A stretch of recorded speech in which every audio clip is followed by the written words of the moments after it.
However, at the same time, it seems to be a really difficult thing to do. Digital transformation, there's a sort of a process to it, and a lot of the time companies seem to get delayed or they come off track.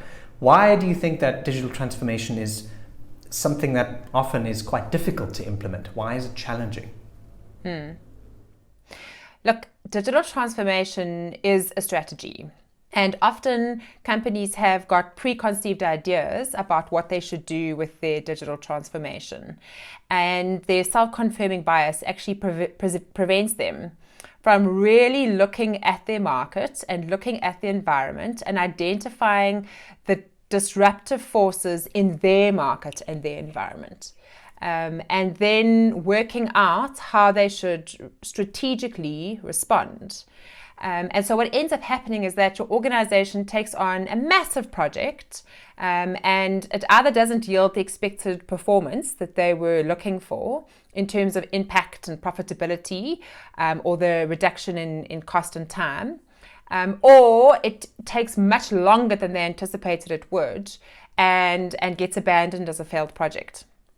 And we've seen that happen where organizations have said, well, let's transform this system. And the system, and once it's done, it doesn't really make a big impact. We've just now got a whole lot of systems that have been automated talking to each other. But there's no real impact on the customer, impact on customer service, impact on the organization as itself. And so the customer says, well, that cost us millions of rands, but I'm not seeing the impact translate on the bottom line. And so organizations need to think clearly about what is it that they want their digital transformation to achieve. So what is that output that you're looking for? How are you going to measure that success? And then work backwards to say, right, well, what kinds of projects are going to deliver on that?